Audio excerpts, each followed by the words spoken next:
So I heard that you are in your magnetic era. You're ready to dazzle some people, to step into the spotlight, close business deals, and attract opportunities, people, and partners that are aligned with you. Because you just have that aura and people want to do things for you. Well, I've got your back because today we're discussing how your self-concept literally shapes how other people perceive you and how you can use this to your benefit.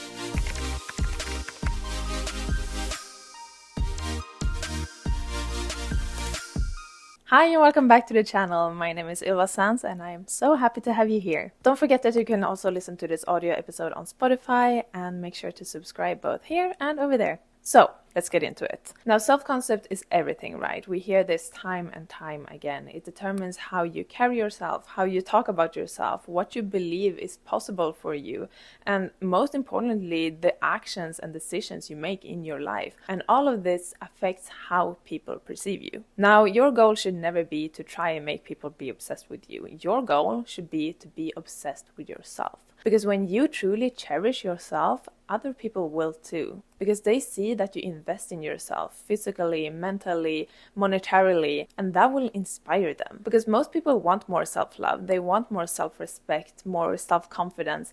And when they see that you have that, they want to learn how to attain that for themselves. Because you have something that they don't. Now, I strongly believe that magnetism has less to do with how you look physically and everything to do with how you present yourself energetically. So what actually makes someone magnetic? Basically, magnetism is polarity and contradiction. It's what creates intrigue and interest, but also relatability at the same time. For example, if someone is hard-headed but soft-hearted, or innocent but sensual, or kind but mysterious, or clever but ditzy. A lot of our favorite celebrities and fictional characters show up like this. For example, Beyoncé, Ariana Grande, Sabrina Carpenter, Monica Bellucci, Marilyn Monroe, Elle Woods, Sherlock Holmes, Joel from The Last of Us, Elizabeth Bennet. A magnetic person is someone who is emotionally multidimensional. I have had instances in my own life where literal strangers have come up to me and told me that they find me magnetic. For example, one time I had a person come up to me in the subway and he was just like, I don't know why, but I just feel like I need to talk to you because I just find you so mesmerizing. I had no idea why he was talking to me, but it actually turned out that he was a pretty famous director. And it was not a weird interaction at all. He was just so genuine about like, there's something about your energy that I just had to find out who you are and talk to you. And this has happened more than once, to the point where I started thinking about and like examining what my behavior and my state of mind were in those instances, what I was doing and what I was thinking. And I came to a few conclusions. The first thing I noticed was that every time this happened, I was being utterly focused on myself. Like the interactions were completely unexpected. I was just doing my thing, minding my business. Like the time in the subway, I was literally editing a reel of myself. I don't remember which one it was, what I was talking about, but I was literally focused on my work, on my expression, and on literally my own character on the screen. Secondly, I was usually feeling good about myself, not in a wow, people must think I look so good type of way, but as in I genuinely find myself so cool type of way. So truly it's all about energy, especially for women. It's about feminine energy, to not be rushed, to being self-assured, feeling safe, and accepting grace from yourself and from others. And like I said, no, it's not all about looks. Of course, investing in your appearance is great and it makes you feel more confident. But this happened to me when I was wearing workout clothes and a huge fleece jacket, or even like way back when I was younger and I looked nothing like I do now. Because your level of attractiveness is to most part what you have decided it to be.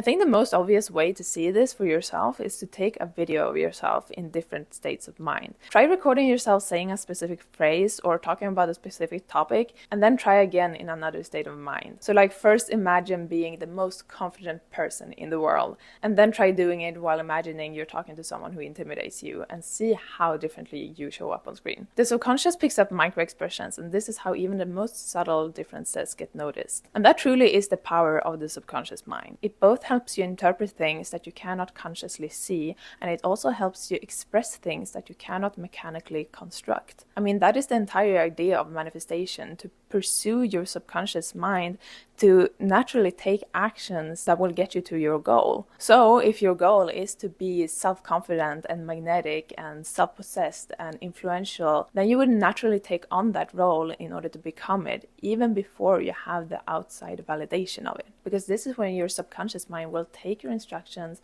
and perform them automatically. It will always lead you down the path that you are focusing on, whether you consent to it or not. I actually observed the power of the subconscious mind so clearly one time recently.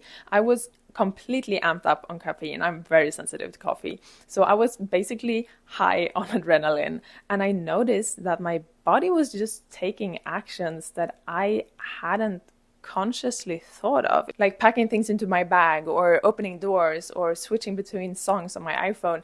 And it was all things that I intended to do, but it was like I was so high on adrenaline that the intention just passed by my conscious mind and went and got executed directly by my subconscious. So when I noticed this, I thought, I wonder how I can utilize this knowledge to my benefit. Like, how can I make my subconscious do more of the work I want without having to put in the conscious effort? I thought it was really interesting, and it's definitely possible to utilize to shape your self-concept. Now, talking about magnetism, what I've noticed also is that integrity matters a lot. A bit of secrecy is very attractive. It creates curiosity, and I also think it leaves room for a bit of projection, which is a whole other conversation, but it's also part of the magic. It's why we say that a crush is just lack of information, because when the mind is missing part of the full picture, it will automatically fill out information based on previous experience, for better or for worse. Anyways, when you are open and friendly, but also keep your personal business to yourself, you appear both inviting and intriguing, which again creates polarity, which is magnetism. It makes people want to be close to you and learn more about you because they feel like you know something that they don't.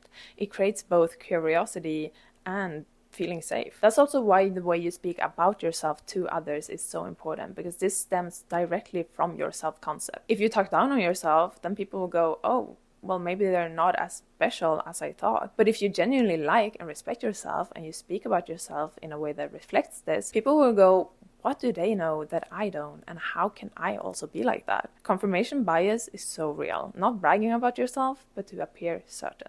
If you talk about yourself as someone who is to be respected and admired, then others will too. And the last point is about detachment. When you don't care about the outcome of a situation or an interaction, you show up differently. First of all, you're more relaxed, you're unbothered, your brain can work more quickly, you can communicate more effortlessly. Secondly, it actually allows you to be yourself, which brings out your natural quirks and charms, and there is nothing more attractive than someone who is authentic. And thirdly, people are always drawn to independence. It's just human psychology. When you are not dependent on anyone or anything else, it signals that you know what you are doing. You got your things together, you are confident, and you probably know things that maybe other people don't. Again, I noticed this in my own interactions. I am a pretty naturally private person, and I tend to notice that this either creates intrigue or a little bit of intimidation. Both of these things create tension, and again, tension is magnetism. So that will be all for today's episode. I truly hope you enjoyed it, and if you did, make sure to give the video a thumbs up. You can also subscribe here as well as on Spotify, and you can also follow me on Instagram at @ylvasands. So as always, I appreciate you so much, and I will hopefully see you very soon. Okay, take care. Bye.